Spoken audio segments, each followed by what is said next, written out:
You are from Albany, New York. Your parents are from Trinidad and Tobago. How did they end up in Albany? My uncle had come to the States first, I think in the 70s or the 80s, and he settled in the Bronx because he had friends who were in the Bronx. Yeah. And my dad later on went, my mom and my brother and sister were already born in Trinidad. And my dad was like looking for places to bring, his family. And he went to the Bronx in the 80s and was like, this is not the place I want to be with my family. And so I think he had friends that were living in Albany and working. And they told him, like there's work here if you come up here. So he went to visit and he really enjoyed it more than the Bronx. That's how we ended up in Albany, of all places. Yeah. I mean, so I actually just went to the Bronx for the first time last month. And there are parts that are still really rough, but my friend that I went with was like, it was all rough 20 years ago. Like it was a really hard place to grow up. So your parents it was not for the faint of heart. No. And what's interesting I have to say about the Bronx is that it was definitely back then, it was in a much different situation, but, so much beauty and art and culture was born out of that particular borough, specifically the culture of hip hop, the music of hip hop. So that is the borough that is credited with it. And to look back on it and realize like, wow, there was like nothing that was there for these people. It was very unfortunate situation and beauty came out of it. So well, I'm glad you mentioned art and hip hop because I feel like those are two things that really influence your work. Online, you're called one of the OG influencers, but you didn't really start out as an influencer, which is really interesting. Like, what was your first experience with entertainment? I guess for me, there's a long history to it, but basically I came to New York to study film and was a kid who was just very, very enveloped in hip hop music, culture, film, photography, skate, just all of the subcultures that, at that time weren't heralded, were not in the forefront, were definitely not given its flowers. And, I came to New York to pursue filmmaking and all of my creative endeavors. And I think maybe that moving to New York was really my first step into it, but it was all of the things I'd been doing as a kid, like hanging out outside of skate shops and going to record shops. And so, I kind of have always been that kind of kid. And now I'm a grown up and I'm still sort of interested in all of those worlds. Hip hop at that time was somewhat still counterculture. Skate has always been a counterculture. What about that were you drawn to? I grew up in the hood. So the music itself was just the inspiration, the fashion, the community I grew up in, just sneaker culture, streetwear, hip hop, graffiti, all of it was just, I was immersed in it, which was incredible because it was just my first dose of what would then, create this obsession in me and this huge inspiration for me. I think, it was just part of the natural day to day for me. And I think as I got older, I realized that, for some people, that's not the same situation. So you moved to New York. And even though you grew up in New York, moving to the city is a whole different experience. And you start directing films. So how did you start doing that? Well, so when I came to New York, I was studying film and I studied it properly. It was literally editing film on a Steenbeck, which was the original machine that all filmmakers used to edit film. It was a reel of film going through. And then if you had to make an edit, you had to splice the film physically and then tape it together to actually make a continuous piece of film. That's so wild. I have some broadcast mentors who, because in what I do, we have a reel, which is your highlight tape. And I have some mentors who are you have no idea what I went through when I would put my reel together. I would have to cut the tape exactly what you're describing. I can't even imagine that. It's so fascinating. I mean, technology has evolved so much in wonderful ways, but, I'm really grateful to have been able to touch that machine. And I remember the year that I started school, they ended up breaking down those machines and getting rid of them. And I was so sad because it just felt so important. And just to be able to touch something that other filmmakers had used and poured their heart and soul into just to get the right edit. it gave me a deeper appreciation, especially looking at older films. There's an analog part of you. As much as you are in this digital world, your heart is very analog, it seems. It is. I have started using my paper planner again because I have a hard time managing like apps and like digital calendar. I mean, I use a digital calendar, but I'm like, I need to write something down. I need to be able to scratch it off. Yes, I'm a creature of habit. And those were like all of my habits as a kid. And I feel like I'm just like reverting back to like the analog side of myself. It's beautiful. Okay, so you went to film school. Yes, I was doing a lot of collaborative work. We were doing like short films. We were doing like spec commercials and like things of that nature to sort of like get us, ready for the real world. And at the same time, I was interning at big production companies. And when I graduated, it kind of took me some time before I got acclimated into like where I wanted to go. How do I go about it? It's a very competitive field. And at that time, it was not very common. I feel like for a girl who looked like me to be like, hey, like hire me as a director or look at my reel, trying to get work. It's specifically in music videos because that was where I wanted to go. I wanted to direct music videos. So I started my career doing music videos for a lot of artists who were independent and sort of emerging. I ended up showing my reel to this wonderful woman, this wonderful human being, Grace. And so she had been working at a record label in the video department and was like, oh, like you want to be a director? Let me check out your reel. I'll give you some pointers on how to like edit and adjust it to help you get work. And so she checked out my reel and was like really, really gracious in helping me. And then a few weeks later, she hit me up and was like, oh, my husband is actually starting a production company and he's looking to sign new emerging directors. And I got signed to his production company and started directing that way. That's very cool. And so what was your first, I'm sure when you say unsigned artist, it's like you're building your portfolio. And then I think everybody who gets like a foothold in their career has that one video, that one moment. For me, it's like that one interview, right? That sort of changes things.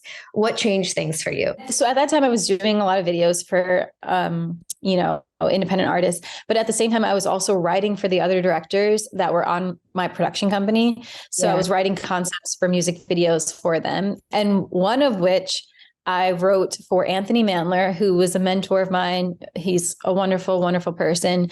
I was given the opportunity to write for a video that he would direct because at the time he was so busy. I'm sure he had other people writing for him maybe. And it was for Common's video, Testify.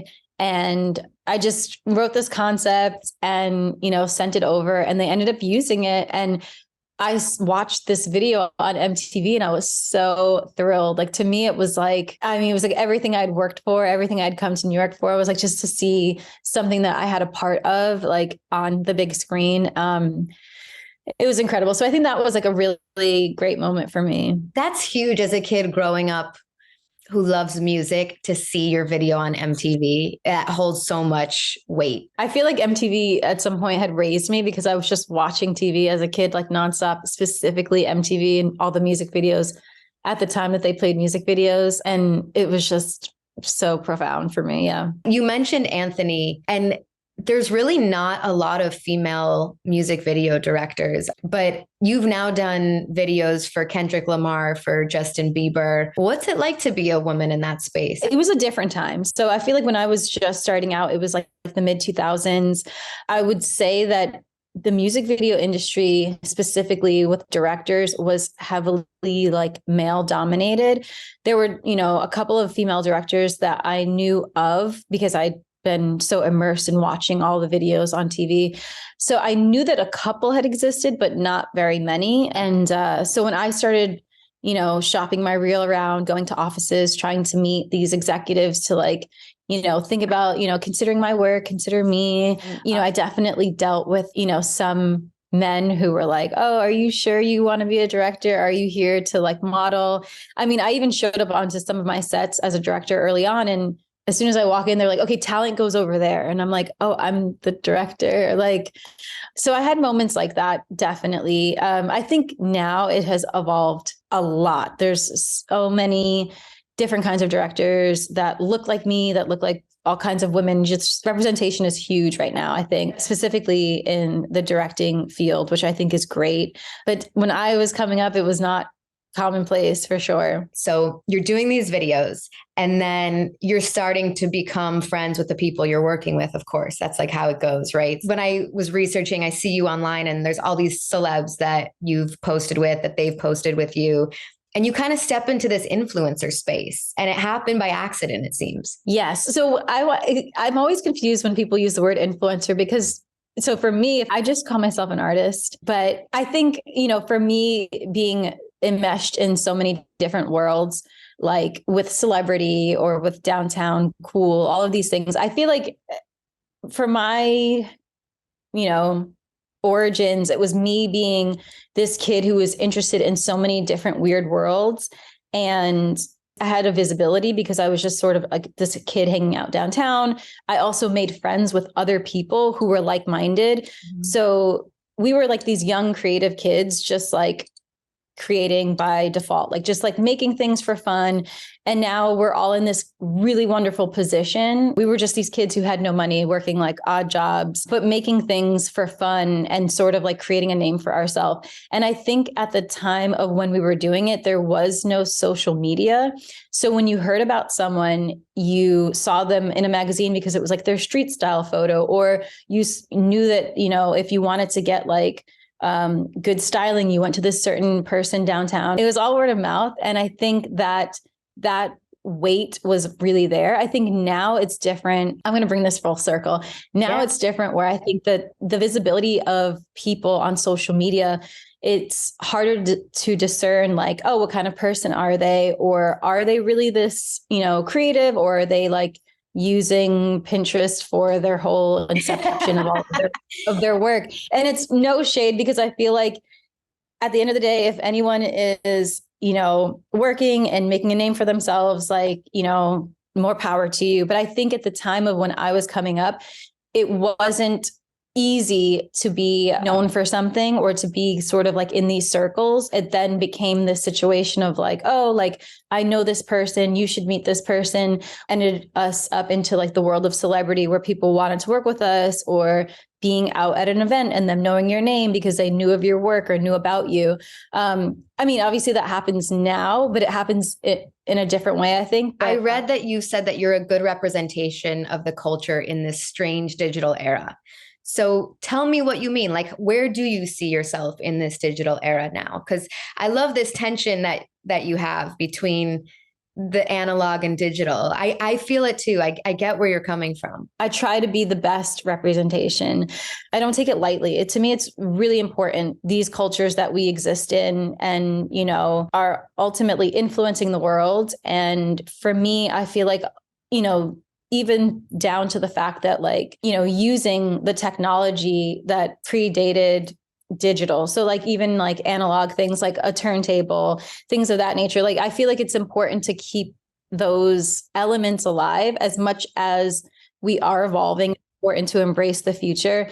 But I do think it's important to like talk about like the influences, the people who came before me, the people who created this space that often were not credited for their work. I think it's fine that people adopt things into their own culture, but I think it's super important that they know where it came from and who started it. I just think the attention to the origins is really important. When I think of culture, one of the things I think of is sneakers, for sure. And you were the first woman to design a sneaker for Jordan, which was really, really cool. I wish I had it on my mantle right now. I'm from Chicago, so I have the Chicago ones up. That's amazing. But I heard that the opportunity happened because of a birthday cake. So can you tell me how that occurred? Yes. So it occurred basically because I was known as a girl who was always wearing Jordans, sneakers. And I was having a birthday party and me and my friends were planning it like, oh, it's going to be this big thing, and we were talking about the birthday cake and everyone's like, oh, what should the birthday cake be? And I'm like, oh, I want it to be a Jordan 3. I'm obsessed with the Jordans. Jordan 3s specifically were the sneakers I wore to death. And I wanted a giant cake version of them because I love them so much. Right. And we had a cake made. I hadn't seen pictures of it until it arrived. And I was thrilled. When I saw it, I could not believe it. I think I took 100 million photos with it because I was so impressed with how how incredible it turned out, to the point where I wouldn't let anyone cut into it because I was convinced that I could take it home and preserve it, which didn't end up being true at all, because I got home and then the cake couldn't fit in the refrigerator. And of course, the cake's not going to last just like on your counter. So I had no choice but to cut into it. And I was so sad. But anyway, at that time, the cake had become not a viral moment, but I mean, it was covered by Hypebeast and was sort of like a popular post. I think a couple of weeks later, I'd run into a friend named Astor Chambers. He and I were catching up. I had known that he was working at a sneaker company, but, I basically was like, oh, look at my, did you see my birthday cake from Hypebeast? And showed it to him. And he was like, oh my God, this is incredible. He's like, do you know I'm at Brand Jordan now? We should totally get you to design a Jordan because you're a girl who is obsessed with Jordans. I was like, immediately yes, but also at the same time, in business and in a lot of industries, you talk about doing something with someone and it doesn't pan out and it's neither here nor there. So I was like, okay, sure, yeah, I would love that. But I mean, is that really going to happen? But the next day we were on the phone and we were discussing like the approach and the deadline and like just all the details for it. So it was really a whirlwind how it happened. How long does that process take? Me and my process, it was a year. I read once you launched this shoe, you felt like it wasn't really embraced by the company and the brand. So what was the sneaker culture like when you entered it? And how do you feel like you left a mark on sneaker culture with your shoe? I would say that the company and the brand, while they gave me this incredible opportunity that I will be forever indebted to, I don't think the project was aligned with all of the different, departments, because when they unveiled the sneaker, it sort of just came out. I wasn't given much information on what the release date was and where it would be sold and things of that nature. So I think I'm giving grace to them for not having been maybe prepared or maybe foreseeing what they could have prepared for it. So having said that, it's sort of like, it came out and there wasn't much I could do but like play catch up because I didn't know when they were releasing it and try and figure out ways that I could support this collaboration. For me, entering the sneaker world, I feel like I was born into it. For me, in my perspective, I'm always going to say that I think that sneaker culture is Black culture. It is specifically where I grew up in the hood. It was like that was a representation of style. It was more than shoes. It was more than sports. It was a lifestyle. It was something that as a young person, my family couldn't afford name brand anything. So, as much as I desired them, it became an obsession because I couldn't also afford them.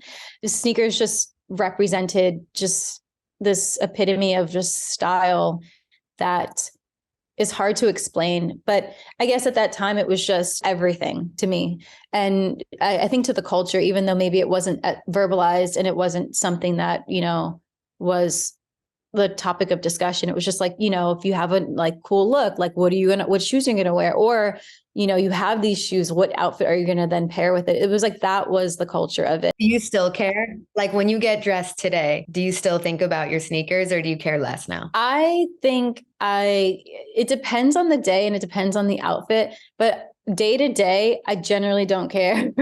I am also I'm a Taurus. I like comfort. I like wearing almost the same thing every day without having to like worry about like, is this match or is this good, whatever.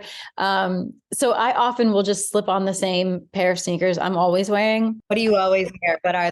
Lately, it's just been Air Force Ones, and it was white Air Force One lows, and now it's black Air Force One lows, which controversial. It is very controversial, but you know what? I'm trying to change the narrative of the black Air Force Ones. I don't know if it's working, but we'll see. It's definitely a statement. You like to go against the grain. I sometimes, that's how trends are born, and that's how things start. You have to start a revolution somehow.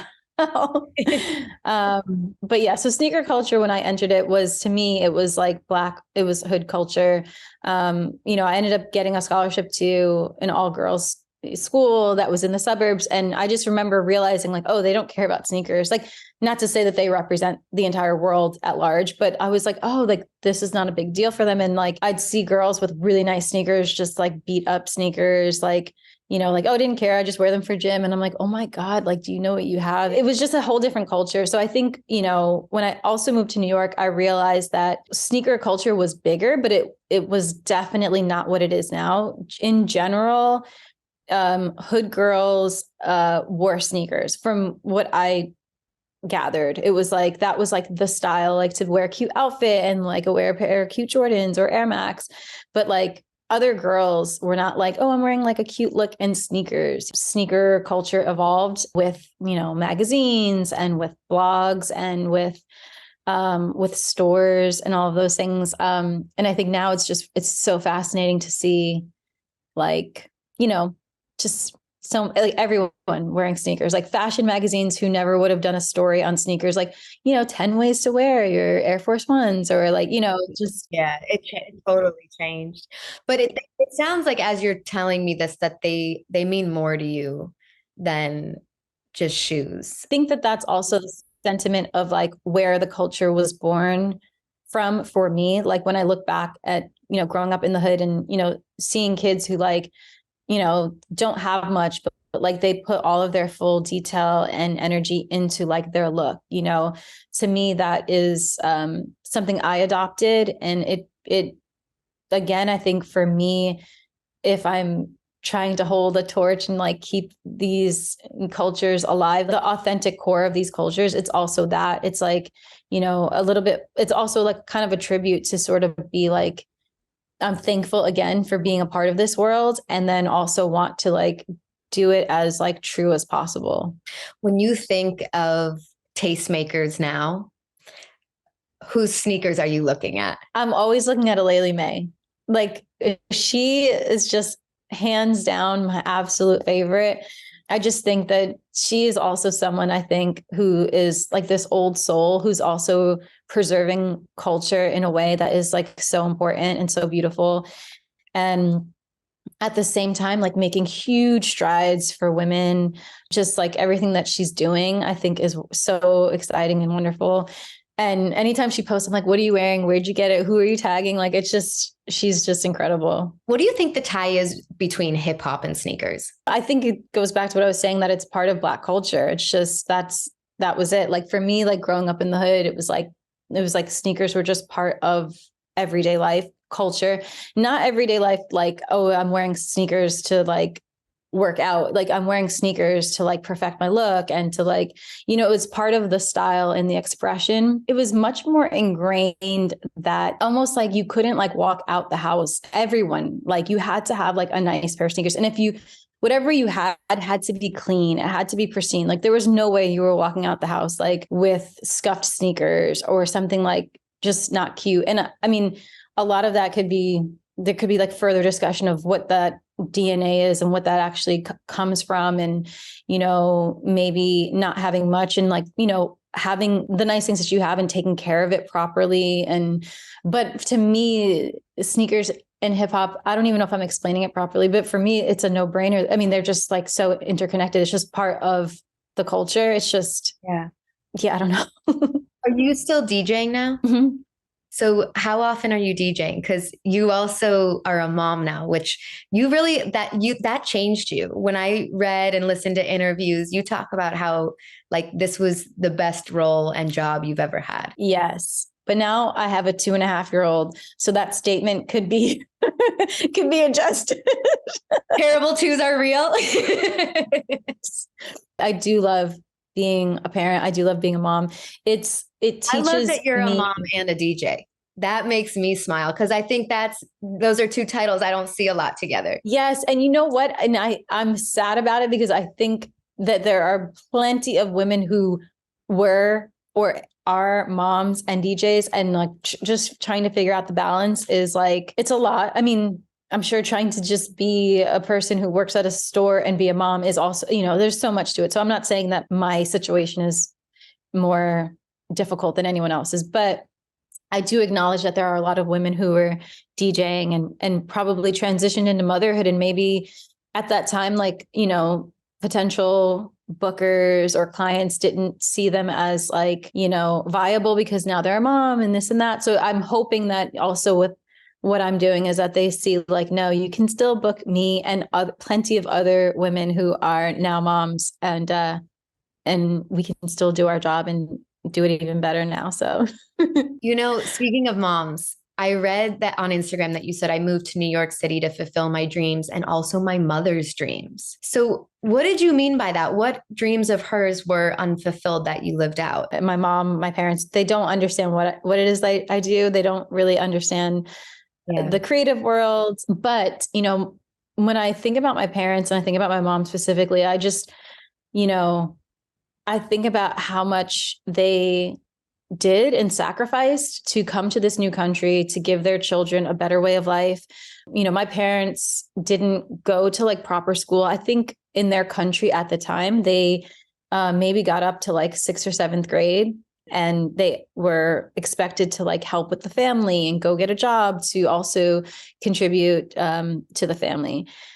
So I think for me to be able to like, I did my makeup, I got showered and dressed and cute, and I'm sitting here, being interviewed is like, it's a dream. It's like something that, a lot of people don't have the ability to do or the opportunity to do. And I think for me, my parents are people who work with their hands. Like, they do jobs that are physical labor jobs. And I'm fascinated and thankful and honored that I'm able to, have a job that allows me to like have a vision or have an idea and then sort of project that out into the world and to have it be received. So I think that like for me to go back to, Trinidad to visit my family where they're from and to see, like I had so many more opportunities in this country. Not to say that Trinidad doesn't have amazing opportunities for other people, but specifically for my family and where they're from in the country. My parents moved to America I can't even imagine what that was like to go from this tropical country to this cold upstate place, and then try and raising 3 kids. So you're in a cross-cultural relationship, and that was a weird pivot, but we don't have a ton of time. And I'm always curious in cross-cultural relationships, if there's something that you can pinpoint that you really appreciate about it, and then maybe like an unforeseen challenge in it. So my husband is Danish. He's from Copenhagen. He's this wonderful, talented designer, creative, like he's super incredible. And I love him dearly. And yeah, it's interesting because I think for me, I've dated and I've dabbled people from my own culture, people from my own country. I've never really had a type. I've just dated whoever I've liked. And it varies. Like if you saw like a side by side of these people, you'd be like, I don't understand, but it's just, I'm into people. And, with my husband, I feel like different. And I don't know if that is attributed to his culture, because I've talked to people who are Danish about like his personality or, the way he approaches things. And I think it comes down to his parents and maybe the fact that he is Danish, but his approach towards me is completely different than I've ever had with another man. Like he's like listening to me, like, it's like, I mean, not to say that there aren't men here that listen. I mean, that sounds rude, but in my experience, it's just like, he's so different than anyone I've ever dated or been with. His culture also they have this like way of functioning that's kind of hard to describe, where it's sort of like, it's a specific word for it. It's called janteloven, I think. It's like, there was like, I don't know if it was a person who came up with this ideology that you are not better than the group. Like that was the statement. It's like, you are not better than the whole. I just think that he has this openness that's definitely different than I've ever experienced. And he's also very communicative. I don't know if that's because he's a Libra or he was just raised by wonderful people, but we're able to communicate. And I think that's like a number one thing that's so important in relationships. Yeah. The other way I think can be difficult is that I think in our culture, in American culture, it's very common that we sort of like we almost like put on a show of like empty conversation just to be like, oh, how are you? And what's going on? And da-da-da-da-da. Like a lot of people don't do that in other cultures. Like that's not part of their DNA to like go to buy something at a store and then be like, hey, how's your day? And da-da-da. It's like, so there's a certain level of it where I'm aware that we as Americans sort of like have this sort of like, this culture of talking to each other, even though it's not really saying much. Whereas his culture, I think they don't do that. You know, what's funny is all of the things that you mentioned have to do with language, which is fascinating. I love that. Because I do think that language informs culture and culture informs language. So that's cool that's yes. Is important. Yes. So we have just a few minutes. So I'm going to do a little rapid fire with you. Okay. What is a book that you've read that changed your life? Something you think everybody should read? Okay, it's going to be two, and I'll be quick. It's The Life-Changing Magic of Tidying Up by Marie Kondo, which to me, when I read it, was like completely ridiculous. I was like, why does this woman keep talking about objects having feelings? And it took me, I read the book. I don't watch her show. Like if you catch her on the surface, you're not going to really understand what she's talking about. So for me, I read that book, and what I gathered from it is that like everything you touch and feel has feeling, and you need to like have this respect for it. That changed my perception. And I did The Life-Changing Magic of Tidying Up once. I have big brands who send me wonderful, beautiful designery things. And I know immediately, because I read that book, I was like, nope, I don't need this. I don't want this. And thank you, but thank you. I'll accept it and give it to a loved one or a friend. But I'm like, I don't need these things. That's one. Two is Nonviolent Communication by Marshall Rosen. It's so good. So good. It's something that I read and I need to read it again, but it's definitely something I'm trying to adopt more into like how we communicate with each other, and not using, exaggeration to like talk to someone, and using like real emotion, being present, stating actually what is upsetting you, and taking responsibility for your emotions, not saying like you're making me crazy or you're making me upset. It's like, no, I am upset. I feel upset when this happens. So that is huge. It's huge. It's dense, but it's really good.